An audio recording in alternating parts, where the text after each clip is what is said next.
what's going on, all my gamers, all my Wuthering Waves gamers. Man, I just went through an emotional roller coaster known as the Miyabi trailer. Anyways, what I really wanted to do is go here, Ryuuku Sensei, at it again with another banger, dude. This guy does nothing but actual banger videos. I really like his content, and he's just like, I seen him and Saint like debating something on stream. Man, he sure can talk for a while. I respect that though, but I just want to get into this because this is quite a pretty long video, and I'm sure I will have points that I would want to talk about myself. So, what I hate about Wuthering Waves. Tyrell, you thought Wuthering Waves was going to get a pass? Wrong. Oh yeah, this guy's going to be hard on Wuthering Waves. Have you seen his channel? He's a total Kurobot. You guys clearly don't know me. Time to burn my bridge with Kuro, I guess. So let's get into it. So just how much of a Kurobot am I? Well, I've been playing since launch and I have 2 accounts. One at Union level 75 and I don't know if I could ever do another 2 accounts. So I have 2 accounts for Genshin Impact. I have 3 accounts for Genshin Impact. And I can only play one. One of them's level 30, and I got that maybe in a day, and I've never touched it again. And I think it was like level 29 or something like that. Never played it again. The other one's level 55, and I'll probably never play it again. The other at level 74. With both accounts combined, I have every limited weapon and character. What about Yang? Oh, excuse me, sorry, my mistake. I meant every character that matters. Even before launch, I was really looking forward to exploring this post-apocalyptic wasteland. I really need to build Yang, but building characters in this game is such dog ass. I was excited to see a more mature take on the genre. A gritty world battling against monsters that could take you out at any moment if you weren't careful. I was particularly happy with the variety of characters, both male and female. They were incredibly well designed, and I was glad to see how many badass looking men there were too. They were so cool. I wanted to play all of them. Well, almost all of them. I'll stop bullying him now, I promise. My problems with Wuthering Waves started from the very beginning. Like practically the first line I heard in English from Yang Yang. Are you alright? Do you feel any discomfort?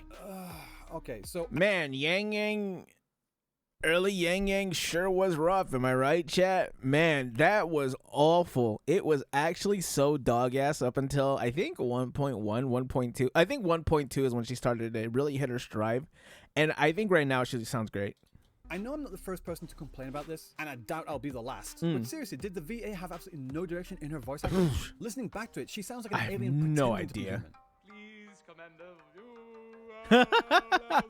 Not only that, it was very clear that she was struggling with her voice lines, particularly to do with the names of things. This is the statue of Jue, the sentinel in Zhengzhou, in the shape of a long. One particular word she said sounded the same. Huang Long, Huang Long, Huang Long, Huang Long. I was sure they used the exact same clip and just forcibly inserted it. Just the same clip of Huang Long? The waveforms, and even though they did sound very similar, they weren't in fact the same. So I guess she just naturally sounds like a robot. We are in the gorgeous spirits. It's on the outskirts of Zhengzhou. I think so. I think the problem was that she just couldn't really figure out that soft-spokenness that Yang Yang has. I think it's more, you know, some characters do sound different when it comes to Japanese and English, and I think it's just because a lot of this is just, you know, tinfoil hat conspiracy, who knows. It's probably just because English VAs just aren't used to doing that like soft-spokenness that some anime characters or some people do when they speak in Japanese, and that's just what I would have thought. And of course, this is not a Japanese game; this is a Chinese game. But you know, I think that there's just a difference in the East voice acting and the West.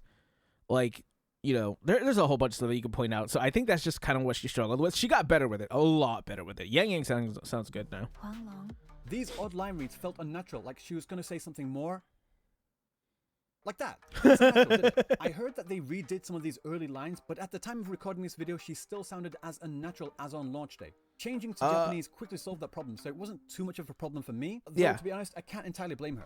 A lot of the names in this game are difficult for anyone not familiar. Man, you know, I think someone pointed this out, like, early on, that you don't really get to the Chinese-inspired areas until maybe the second or even the third area.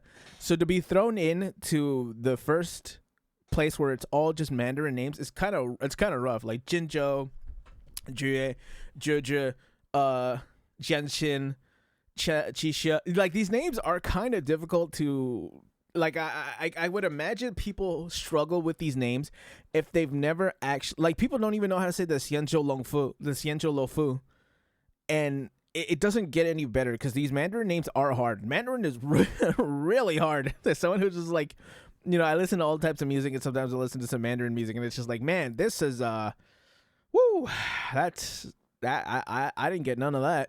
in the Chinese language to pronounce. And even in Japanese, the kanji being used for the names is somewhat obscure. So without furigana, Japanese players had absolutely no idea how to read certain names. How the hell do you The read name of the game this? itself went misread for a long time as Narushio, and I think that's what frustrated a lot of the new players. It's not so much that there was Narushio. too much Oh, new right. jargon in general, but a lot of the new stuff which wasn't jargon sounded like jargon because they were putting everything through this Chinese nomenclature. I never really had that issue with the opening acts, so I took a look into to see what was being said. Tacit Discord, monster. Tacit Field, monster area. Tacit Mark, black thing on your skin. Etheric Sea, thing up in the sky. Wave 1 phenomena. Yeah, okay, this one was a bit of a miss.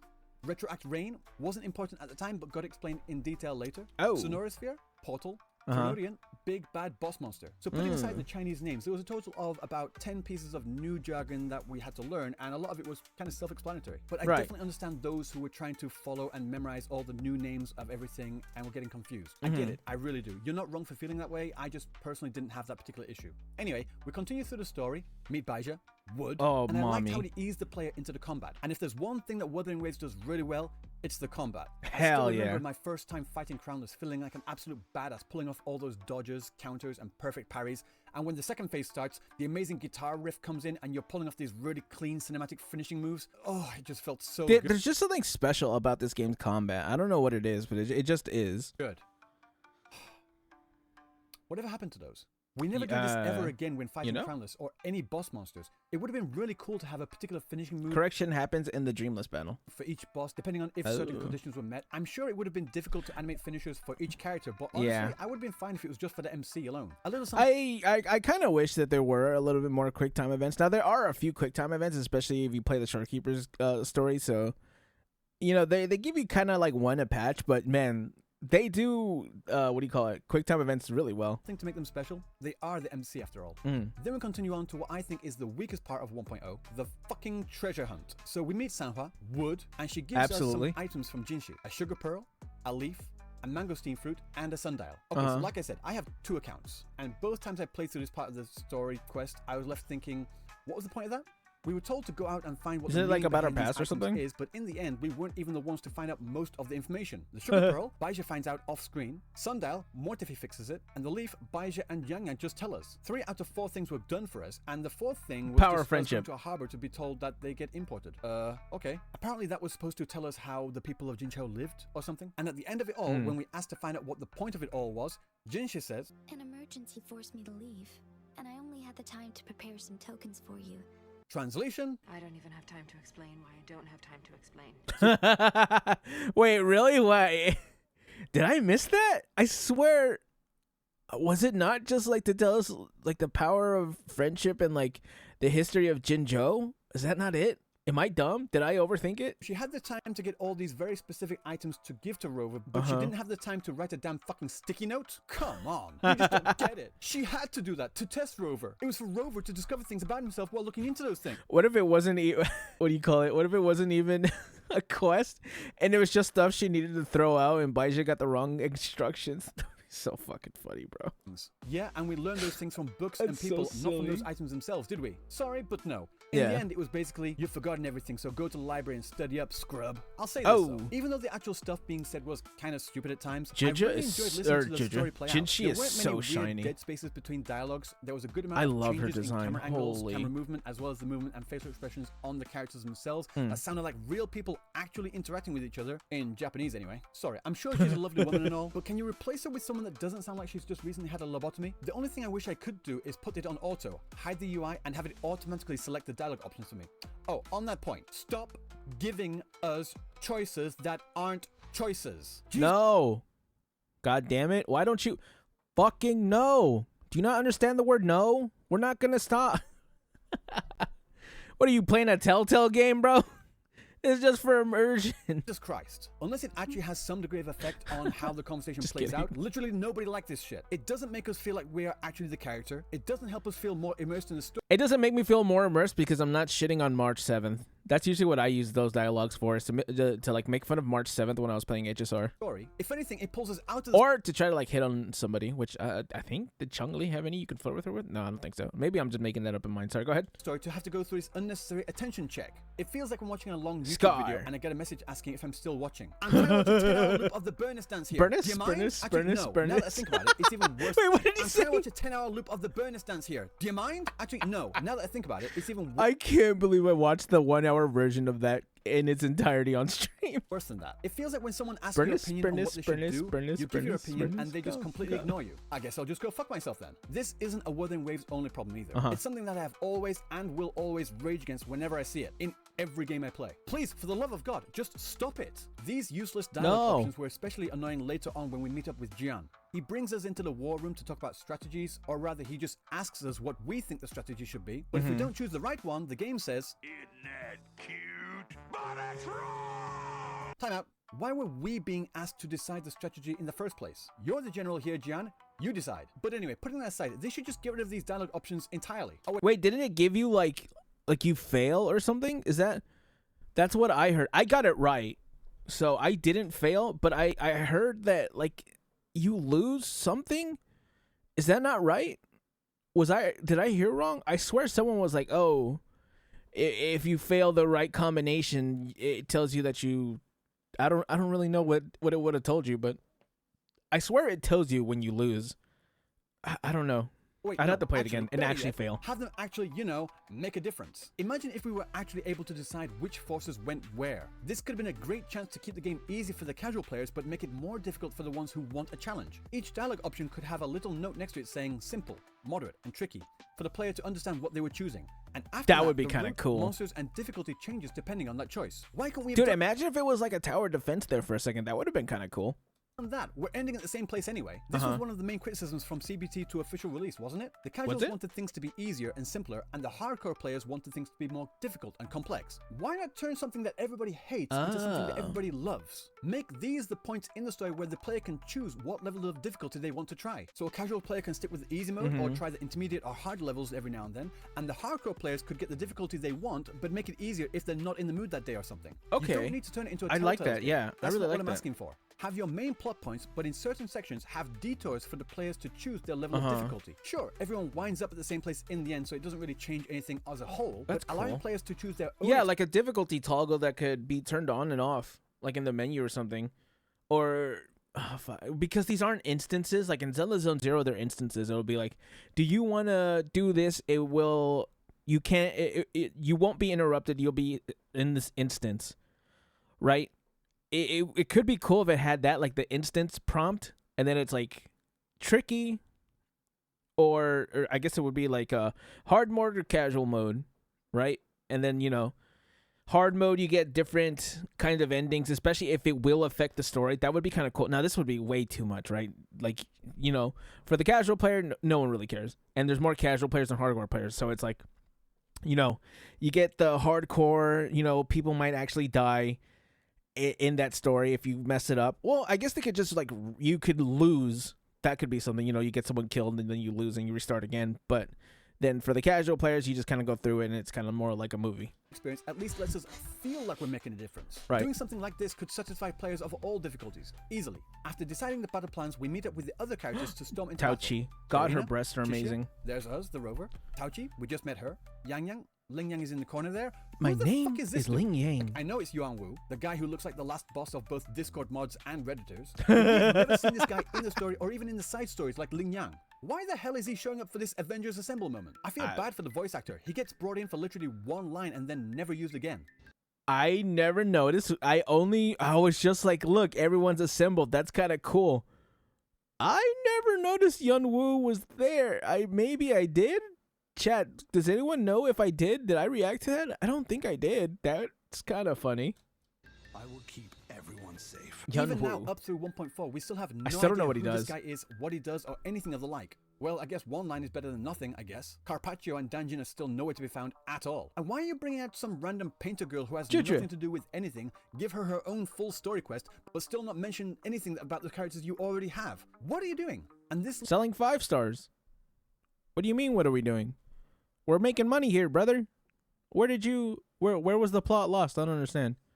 We're trying to make money here. Leads into one of my biggest fears about the game. I'm afraid that they're going to forget about their older characters, except for a few notable exceptions. I get that the business model of a gacha game is to push new characters to sell to players consistently, but the benefit of that is being able to use these characters to interact with each other to flesh out the story and make everything feel cohesive and real. So bringing out all these new characters is great and all, but if you're not using them and just having us talk to random NPC number 342, it feels like a massive waste. I actually thought we were going to go to the new Federation next. Maybe then they could have used that as an excuse to bring Calculator into the story. But no, we're going to Ring City with a whole slew of new characters for the instead we're going to other France. Let's go. Story to focus around. Don't get me wrong, they look cool.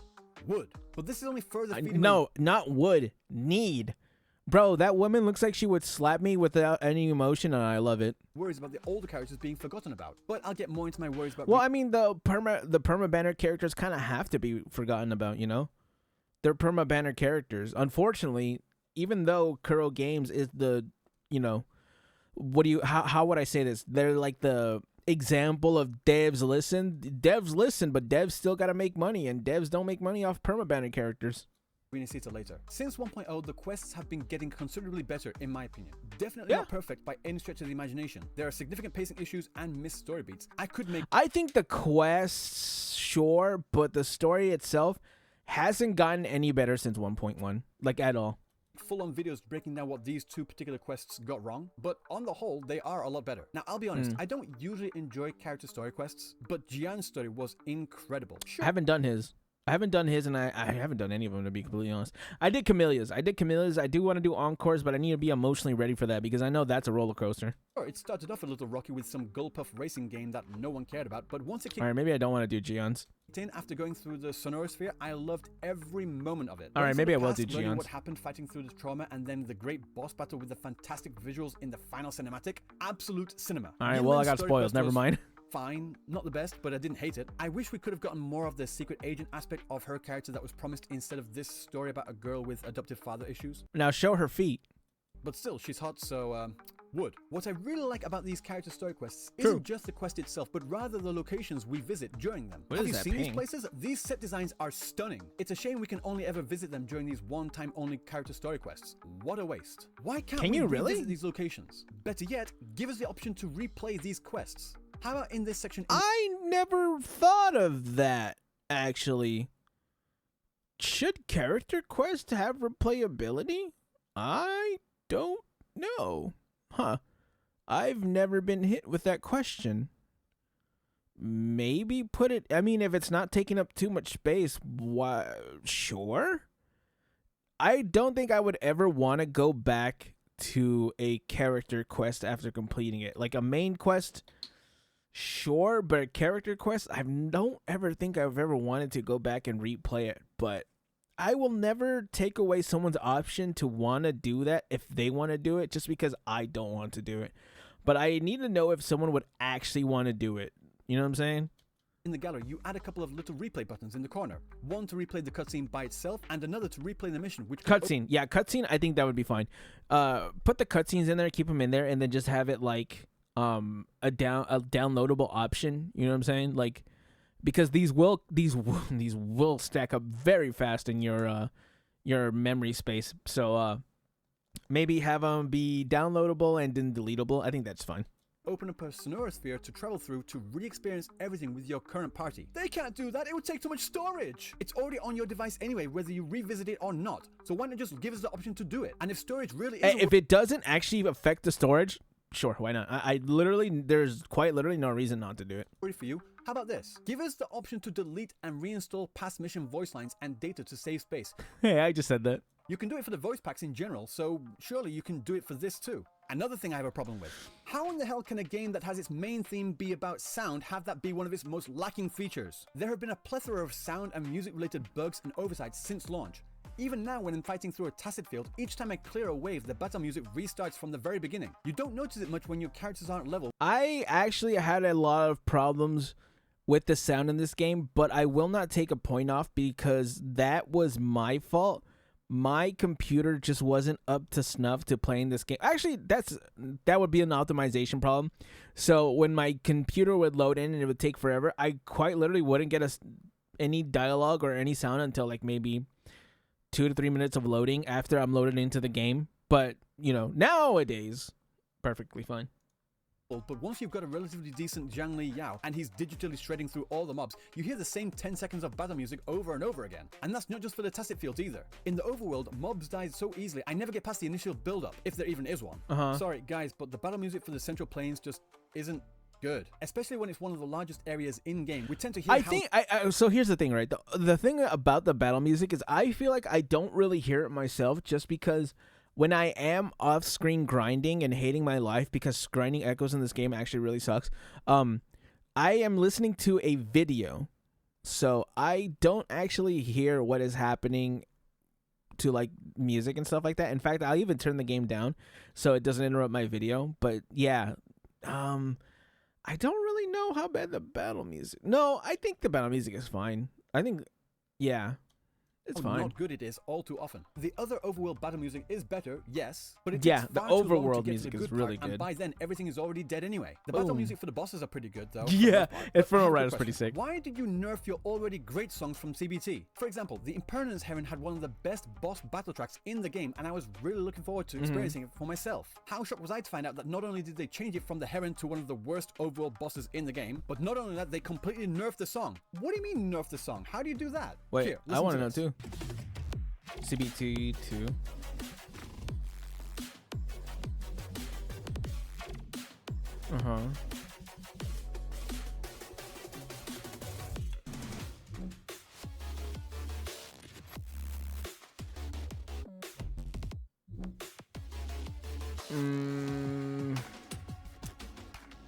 The one that we have now just feels incomplete, like it's missing a piece of the puzzle. I think they're both good, but I think it's just because if you hear the first one first, you're gonna not like the second one. But I think if you, because it's hard to say, but I think that it is fine. Like, it's not a bad song, but I definitely like the first one better. Like peanut butter without jelly, yin without yang, KFC without gravy. Yang What do you without mean they don't yang? have gravy in Japan. I'm British. I need my chicken covered in brown salty slop. God damn it! Wait, what was I saying? Oh yeah, the song we have now is a massive downgrade compared to the version that we already. I wouldn't say it's massive. It is a down. Yeah, it's a downgrade just because the first one is that good. So I am quite literally saying the first draft was better.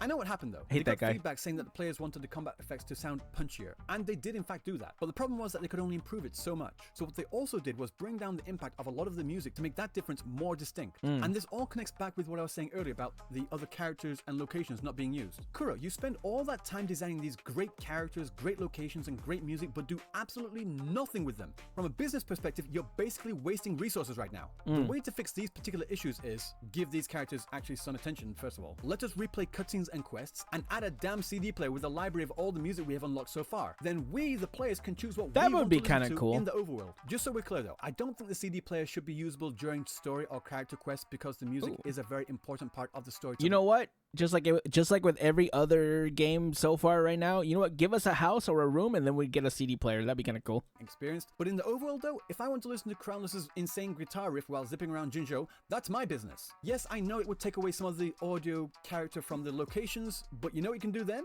Turn the CD player off. I feel like this could be solved if you just pause the music in game and then listening to it on YouTube or something. Is that like a bad take? I feel like that could just be listened to on YouTube.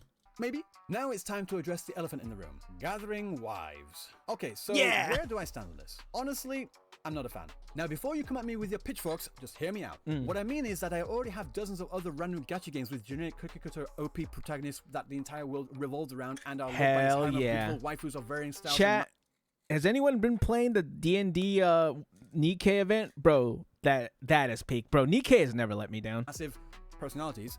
I don't Love need another. personalities. Right now, I think there are 3 different groups out there. Some people see the harem and like it, some people see the harem and don't like it, and there's another smaller group of people that don't see the harem at all. They have some reason or other for each character. Yang Yang, she's just really caring. She cares for everyone like that. Yinlin, she's just a seductress using her looks to get what she wants. I want to be strung up by her. Sorry, go ahead. Chang-Li, she's heard so much about Rover from her master, so Chang Li can absolutely fix my mommy issues, or she can make them worse. Honestly, she'll probably make them worse. for her, it's like meeting a superhero. Oh my god, bro, I love this woman. Holy shit. Shorekeeper, she's just very devoted to the cause. She respects Rover like a father figure. Camellia, she's just interested in Rover because he's strong. She wants to breed. You cannot convince me otherwise. This woman is a harlot. This woman wants your seed, and this woman is pretty great. I'm not gonna lie, this is a really good character.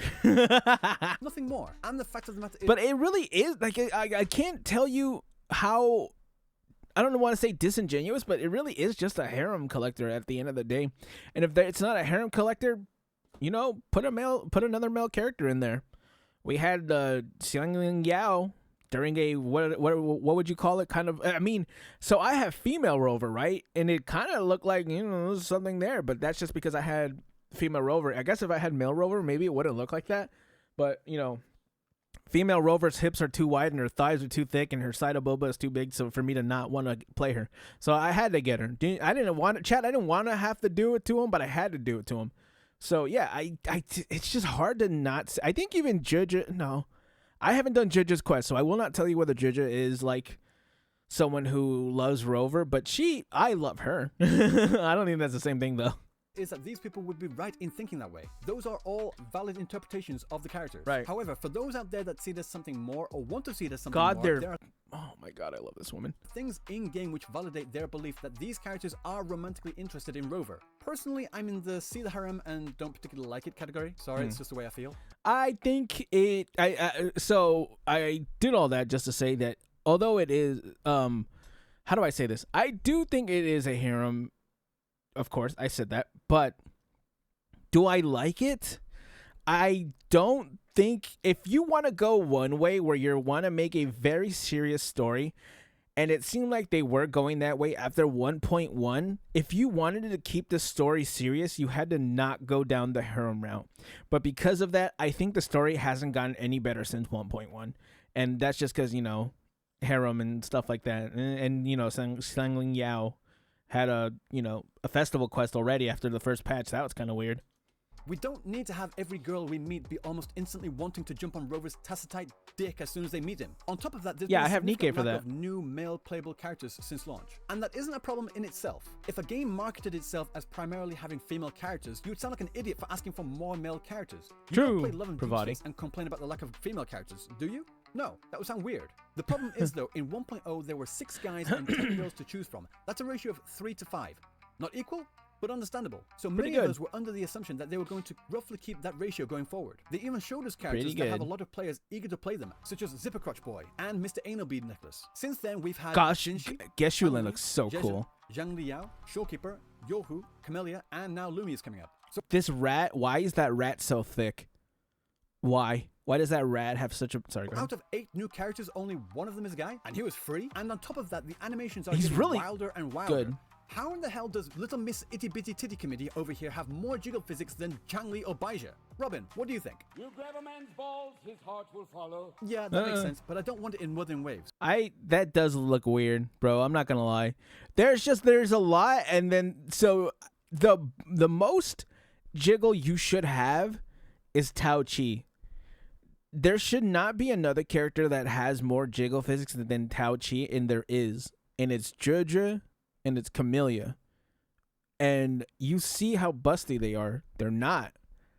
Now it's getting a little weird. Now we're getting a little too far. Now it's just, you know, maybe fix up that model a little bit. And this is coming from a guy who plays Nikkei, Azur Lane, and I play Zelda Zone Zero. Chat, I'm a Coomer, right? I'm not going to... Chat, I'm going to shoot it to you straight. I am a Coomer. I goon over these games because these games have hot women, but there is a limit if you want to stay as a serious story. Now, if this happens in Nikkei, who cares? That's what I'm there for. I mean, actually, that story Nikkei story is better than anything Wuthering Waves has ever put out. But still, I think if you want to be taken serious as a serious game, you can't have this, dude. You just cannot have this. But that's just the way it is in Gacha. Yes, I know, I don't care. Gacha has always had fan service like this. Yes, I know, I don't care. Gacha OPs are always loved by the main cast. Yes. Chat, you know what we need more? More feet shot, more pants. Sorry, go ahead. I know, Sorry, I don't care. So what you're saying is... You a tourist? Are you a tourist? Yep. No, I've been playing gacha games since they first became mainstream here in Japan. I'm talking about Puzzles and Dragons and Monster Strike. You know, the gacha games that actually had a gachapon animation that actually defined the genre. I also have 2,000 login days on Fate Grand Order. Yes, I know I have a problem. Someone please wow. I need it.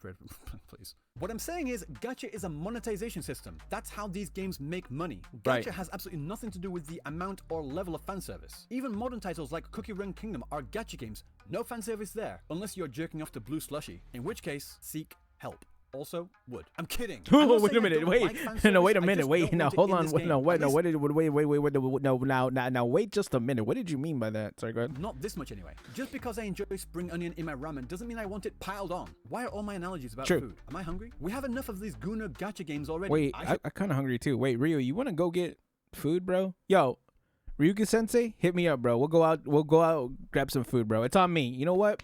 Your boy got paid this week. It's on me. No, those games market themselves as being horny jiggle games meant to be played with one hand. And when I want to play one of those games, To be fair, chat, I cannot lie to you.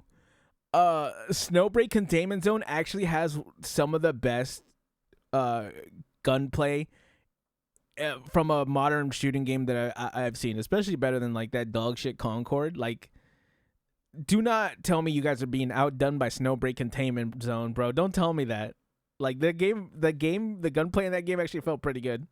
I'll go do that. Again, it goes back to marketing and how they present themselves. Any new player might see an ad for Wuthering Waves and think, oh, that looks like a cool combat game, let's check it out. And then when they play it, they have a harem of walking jiggle physics around them at all times. A lot of regular And big players asses might in get the turned rat. off by that, and I don't want that to happen. There are a lot of characters in Wuthering Waves that I think are hot as fuck, but if I wanted to imagine myself giving them crazy backshots, I would just check out Pixiv. And no, I am not advocating for censorship. All I'm saying is that if they and we, the players, want Wuthering Waves to break into the norming barrier, I don't think that many regular people would be comfortable with that level of fan service. So Sorry, speaking go ahead. as someone that wants as many people to play this game as possible, I think they should tone things down because it just might be too much for most people. If Kuro Game I think the problem with that is you're going to get into the same space that a lot of other games are getting into right now from the Western AAA space, where they want to have a modern audience, and there is no modern audience if you're just stripping away a lot more identity from the game that will just pretty much leave it to the point where no one will want to play it. Like first of all, you don't need to appeal to everyone. You need to appeal to your fan base. That's something that people don't seem to understand. You don't want to appeal worldwide. You want to appeal to people who are gonna pay for your game and play your game. So I do think they should turn it down if they want to be taken seriously. But if they don't, and they do have fan service and all that, I think that's fine as long as like the fan base is okay with it. Chat, if you are a Kurobot like me, let me know. Am I on point with this or am I off point with this? Where I think that the fan service should be turned down if they want to be taken seriously.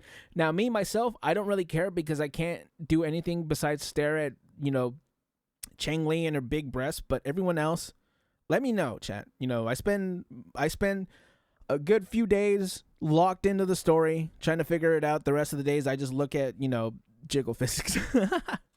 Games really wants to go down this way with how they design their characters, that's perfectly fine by me. But to be honest, I don't think they do. Looking at the designs of the initial characters and the story and direction they had in CPT 1, yes, the characters were badass and hot with some fanservice jiggle physics, but I think that they also wanted to take this game seriously and not just push out a game for horny players to goon over. Just my opinion though. To be honest, I prefer the dynamic in CPT 1 where Rover wasn't trusted. Think about it. What's more satisfying? Have the characters love you right away, or have them be wary of you, or even hate you, and you... Did they do that? I don't really know. I've never played any of the beta tests. Was that a thing? That does sound a lot better, actually.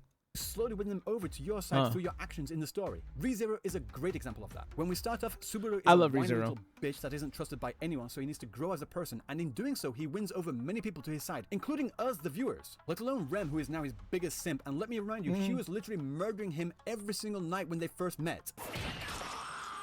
Murder! They could have used that trust as a vehicle to create more stories and quests in-game. Rover goes on certain quests to do certain things, and in doing so, slowly earns the respect and even admiration of everyone around him. And I'm surprised they don't do that now that I think about it, because every other game starts off like that, where people don't trust you. You get through a tutorial mission, which in turn gets people to notice you and bring them onto your side, and then they're like, yeah, we're cool with you. interactions with the characters in the world changes as your reputation increases. I just want to be This could help surrounded the world by feel much more alive and real. motherly, no? But no, we big-breasted went from figures. this to this instead. Huh. Got any other tricks up your sleeve? Like eating a whole tacit discord? I heard the Even though she's as flat as a board and her abs are pretty much washboard abs. God, I love Chisha. reason for this was because the seeing community didn't like seeing their OP That's my being day one, disrespected. Chisha. Is it true? Don't know. Don't care. My issue is actually with the gacha community and what they've been telling Kuro games. Mixed messages. You can't say that you want Wuthering Waves to be the Genshin killer by breaking the normie barrier while also continuously asking for things that would turn off that normie base. Of course, there's the niche crowd that don't want any filthy normies to come in and take their precious waifus. Something get filtered. But I have high hopes that this game would be the first game that breaks the mold and becomes the first gacha to actually take itself seriously. Like how The Dark Knight is a fantastic movie, often cited as a great inspiration to many big I love names Dark in the Knight. industry, Dark Knight with is such a Steven good Spielberg saying it's deserved the nomination for Best Picture. Until then, comic book movies were ridiculed as a genre with flop after flop at the Let's see what is in this. Tank Girl. What the hell is that? This Batman this Batman movie was awful. I don't know about this Fantastic Four movie. I know the new one was really shit. Isn't this with Michael Jai White? Is this really that bad? I never watched it. box office. Sure, there was a hit every now and then, but they were very much comic book movies. Because at the end of the day, it is an adaptation of a comic book character that looks kind of goofy when you boil it down. I mean, come on guys. Underwear over tights? How is that not goofy? There's a reason that they haven't had that in the live action adaptation since Adam West. And the one time they did kind of have it, it looked goofy as shit. Sorry, Especially with Robin and his nipples. Batman, you know I love you. But my point is that The Dark Knight is not just a great comic book adaptation of a beloved character, but also stands on its own as a fantastic crime thriller as well. And that's what I want from Wuthering Waves too. I don't want it to follow the same old fan-servicey tropes that all the love other all gacha these games women. have. I know this game can be better. I want it to deliver on its promises of a gritty post-apocalypse. I don't need to just play want more be told that Chisha, things bro. were bad before. I left my feel girl that behind for desperation and Gion. destruction. I want to feel the lament and And watch Camellia. hot, badass anime women and men while doing it. This is what we were promised Wuthering Waves would be. But instead we get this, and this. Wait, what in the Looney Tunes bullshit is that, man? You know why, bro? Look at, And this. bro. Look how caked she is. Also, first of all, this is just Shushong's ult, but still, dude, she is so caked. I love the rat, and also the rat is just kind of fun to play. Chat. I feel like Lumi's kit is probably one of the best kits in the game. Is that weird to say? I think her kit is very unique, and I really like it. Now, it's just like a stance change, and God, I hate using this example, but she kind of reminds me of Jace from League, where she has like a stance change with her weapon and stuff like that. That's kind of cool, where it goes from range to melee. You know, I was a dirty Jace player.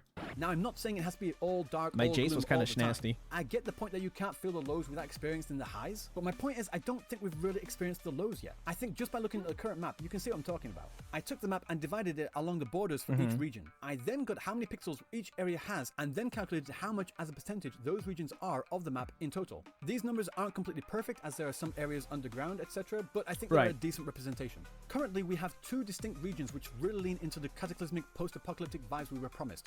Northfall Barrens and the port city of Guizhou. But in total, they add up to just less than 30% of the explorable area as a whole. And this area is supposed to be the frontier standing guard against the looming tacit discord crisis. Jinzhou is also the most recently established city too, so we can reasonably assume that all the other areas in this world are bigger, more fortified, and therefore even more peaceful than this, right? Just our first glimpse at Rinascita, and it already has everyone calling it Fontaine. It's bright, vibrant, colorful, peaceful, and even has going tacit back to discords that don't seem France. to be a threat. If I wanted to play Genshin, I'd go and play. Well, I'd never really want to play Genshin. Let's just get that first up. That's just first.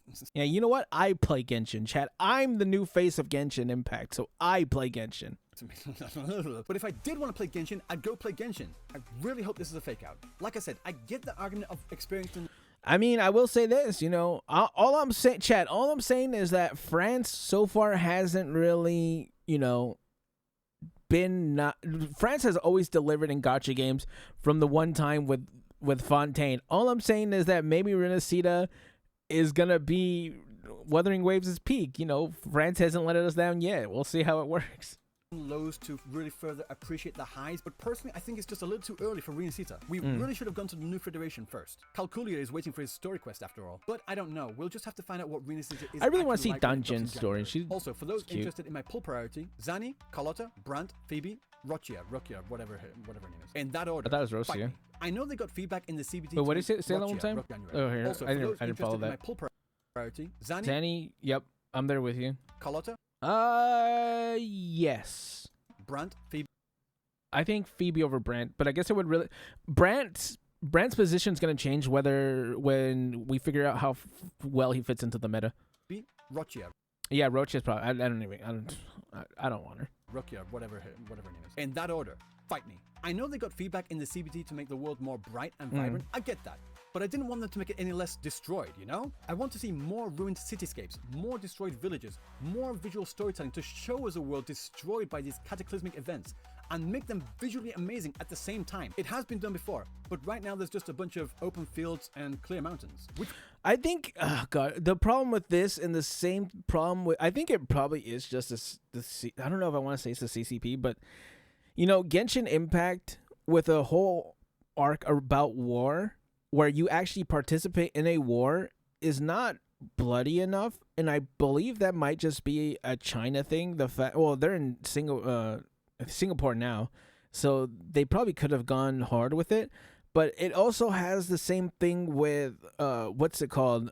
Well, he doesn't know this because he never played this quest, but if he had played the Fei Xiao quest in Honkai Star Rail, you would actually read some very graphic descriptions on how the bodies are left mangled when fought by Hule. But the problem is that they just can't show it. Does that make sense? One of the enemies' bones were crushed and its body was mangled, and then you look at it and it's just right there. It was one of the thick enemies too, so I just kind of like pointed a camera at her ass. It was just kind of like, you know, they kind of need to hit a little harder with these, but it sounds kind of weird to say, yeah, I want more graphic scenes in these games. It might just be the type of game that it is that it won't really be able to show that. I think, you know, God, how do I say this? But you understand what I'm saying, right? A little bit more graphic, gritty kind of things could have been shown in Wuthering Waves, because Wuthering Waves is not really, you know, that family friendly, I guess you would say. I don't know how you would say it, you know. They definitely could have gotten a little bit away with, you know, bloodstains here, corpses there, to just really signify the magnitude. I don't want to read that something happened. I kind of want to be shown. Now, they do have some, like, fossilized corpses, sure. I don't know, man. That's just me. Which would be fine if they had more things to do out there, but after you've collected all the supply chests and title heritages, there's not much else left. And even when there is stuff to do, it's really difficult to find. I mean, just look at this area. Can you see the challenge point? It's right there. Duh. What the Here's hell? an idea, Kuro. On top of the obvious of adding more challenges, puzzles, quests, overworld minigames, etc., how about you make those title heritages reset every couple of weeks or something? This would keep the overworld at least looking full of things to do, and make the mobs guarding them a lot stronger too. Of course, I would love more Instant kill. Wouldn't we all? But I know that would actually break the game and they would make Neuron literally zero money. Instead, how about making these drop a bunch of materials?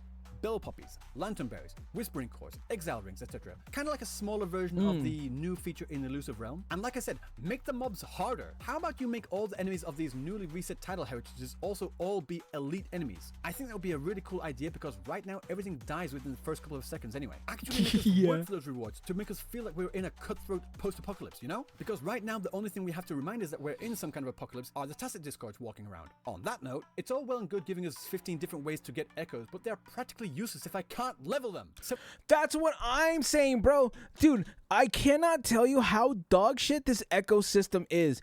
And I'm sure, because I just posted a video about the ecosystem, I'm sure I'm going to get a little hate about that. I've already looked over there at the ratio, and the ratio's not looking good. But I cannot tell you just how god-awful leveling and farming for echoes is in this game. Just because there's a lot of them running around doesn't really mean much to me if I can't even level my own echoes with other echoes. I have to go to a tasted field and use, like, resources just to do that. If it's gonna be free, if it's gonna give me free echoes, let me use those free echoes to level up other echoes, dude. It's just not, I don't even know, dude. Oh my god, I'm getting heated again. It's so stupid, bro. Already, I've maxed Such out a capacity in my stupid part of the inventory for game. these things because I have literally hundreds. I'm just sitting on them like smog, thinking, nah, I can't get rid of this one. It's got the right main stat. It might give me god rolls. You don't know. No. I definitely can't get rid of that one. I have so many. Oh, it might give me god rolls. Guess when I'll figure that out? Probably next month when they put in the new or I guess the end of the patch, when they put in that one thing where I can finally farm Echo XP. can't wait for that. Can't use anything else, so I might as well just wait, I guess. My inventory, I actually think, fuck it, let's just scrap them all. But if I did that and tried to scrap even all 2,000 echoes in my inbox, I would get a grand total of jack fucking shit. Come on, man. I worked hard for these echoes. And to say that I can't use them for literally anything is just plain ridiculous. Allow us to use the unleveled echoes as XP fodder. Well, if your inventory is filled up, you have a management issue, don't you? No, I have an echo experience issue. My bag is filled primarily with echoes that I'm sitting on waiting to see if I can roll them. Currently, the only real way to get echo experience is from tacit fields. So let's take a look at that, shall we? This is how much echo experience each sealed tube gives. This is how much experience is needed to max a gold echo to level 25. This is how many sealed tubes of each type you need to do that. On your average run of a tacit field at Soul Phase 8, you get a total of 4 advanced sealed tubes and 3 premium sealed tubes, as well as about 5... I cannot believe they only dropped 3. This is quite possibly the most dog shit XP grinding in the game. It is so stupid, bro. I cannot tell you how infuriating this is. Dude, I don't even want to do Tower of Adversity, any of the end game stuff, because my characters are not going to be leveled, because leveling characters is just so fucking dog shit in this game. Or not even characters, no, character leveling is absolutely fine. And I leveled Chameleon in 1 day because it is just super simple. Nothing wrong with that. Echoes, on the other hand, is really stupid, and I will not stand for anyone telling me that echoes should not be used as XP. 5 new echoes. Because you can't, bro. You just literally cannot explain that to me, why that's not in the game. You just can't, bro. So the total experience gained per run is 23,000. If you use all of your wave plates doing nothing but tacit fields, you get a total of 92,000. 92,000 is a lot less than 142,600, isn't it? The cost per wave plate is 383.3, so you would need a total of 372 wave plates to max 1 singular echo. With RNG being a bigger bitch than my 3rd grade math teacher, I could get no usable echoes, or all 5 could be worth saving to try and roll on. But the fact of the matter is, when you're not even earning enough experience in the tacit field to level even 1 echo, that's not nearly enough. And that's assuming that the subsets of the echo are good in the first place. I'm not asking and they for never are, so I can keep re-rolling to get that perfect echo with the perfect subsets. Oh my god, this is so stupid. No, that's not what I'm saying. I just want enough echo experience so I can level 1 echo with somewhat decent substats. That's why so many people are constantly in dungeons in games like WoW, Path of Exile, etc. to get drops with better stats. If anything, the absolute futility of RNG in combination with how difficult it is to level echoes up is more of a deterrent for players who just can't be bothered with that insane level of grind for such little reward anymore. And no, these kinds of artifact systems aren't a staple of gacha games. Monster Strike, Puzzle and Dragons, Fate Grand Order, Nikkei, Arknights, Path to Nowhere, even Kuro's very own Punishing Grey Raven, all of the... Well, to be fair, Echo, there is a late game thing like that in Nikkei, but that's late game. These games do not And that's if you want to do the harder content. You don't have to do the harder content. have this system. But that would break the game. You could farm infinitely. RNG is still a thing, you know. Even if I infinitely roll an echo, I could still get dog shit stats every time. And I need to get 5 of these just for 1 set for 1 character. And there are 25 characters right now. And some characters benefit from different sets with different subsets, let alone all the new characters, new echoes. Oh my god, bro. Just hearing this actually infuriates me. This is such an awful part of the game. New echo sets to come in the future. Yeah, no, sorry, that just doesn't... Zanny will be worth it. Everyone else, hell no. I will... Quite honestly, chat, I might just roll a character and just keep him at level 0 and just look at them, because it's just not worth it, bro. Like, oh my god, I hate this so much. As a significant argument in any game. I hate the RNG system, but whatever. Just let me use these echoes for XP. They're absolutely useless right now. They're not useless. You can batch merge them for more echoes. Are you not listening to me? I can't, boy, I sure can't wait to use the batch reroll to get absolutely dog shit all, because it's not going to let you focus on what type of substat you want.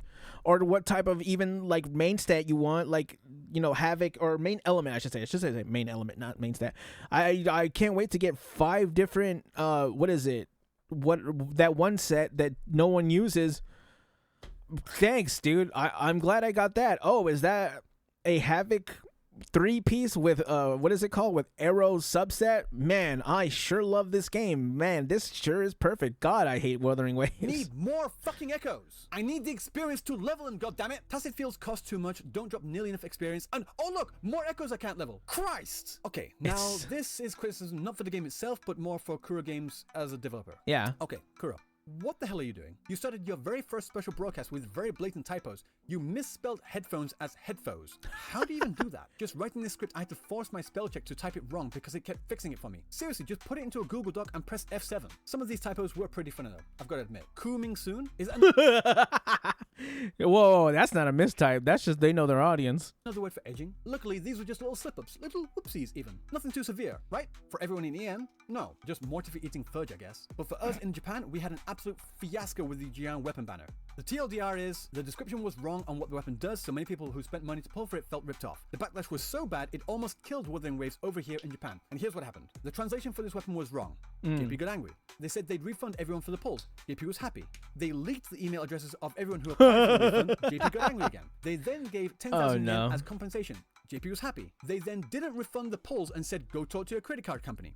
JP got angry. Again, all in the space of just a few days. From the outside, I felt like I was watching Sideshow Bob step on the rakes.